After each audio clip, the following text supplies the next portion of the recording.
Hi! Welcome back to my channel. Today's video, share ko naman sa inyo itong ating recipe ng pork barbecue. Tamang-tama ngayong summer. Masarap mag-barbecue. And syempre, samahan na rin natin ng pork barbecue sauce. Tara at umpisahan na natin ito gawin. Kailangan natin itong recipe na to ng 2 kilos ng pork shoulder. Slicein lang natin ito ng katamtamang nipis lang. Then, kapag na-slice na natin lahat ito, marinate na natin. Kailangan natin dito ng 1 cup ng Sprite.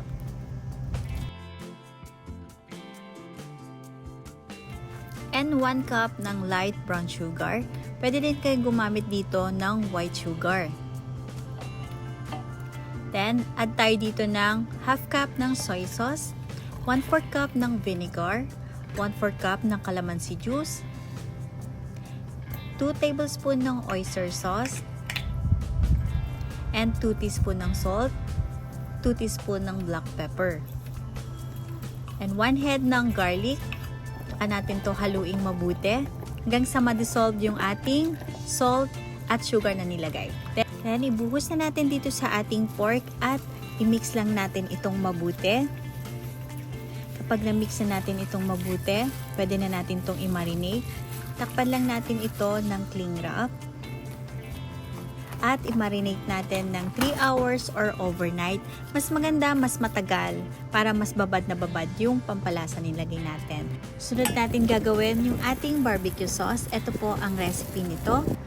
Then, kailangan natin ng 1 cup ng papa ketchup, half cup ng Sprite, 3 tablespoon ng brown sugar, 2 tablespoon liquid seasoning, and 2 tablespoon ng calamansi juice. Then, haluin lang natin itong mabuti at lutuin natin in medium heat. Then, kapag na-mix na natin itong mabuti at kumulo na to, set aside. Sunod natin gagawin, tutusukin naman na natin yung ating barbecue na na-marinate kanina.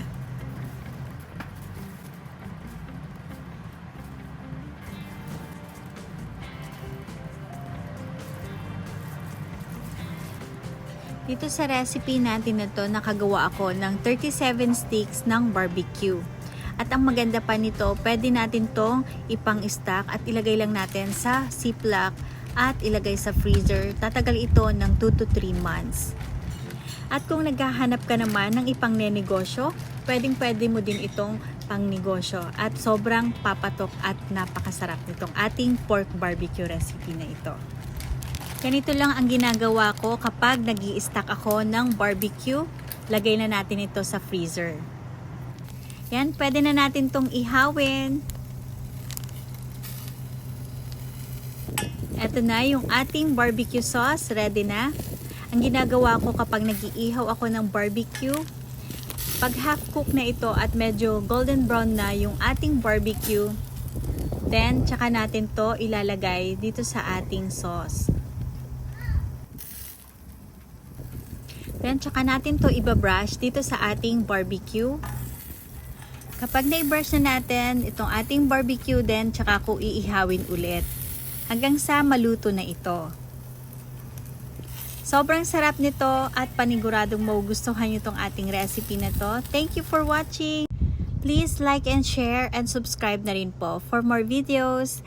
Thank you for watching. See you in my next video. Bye!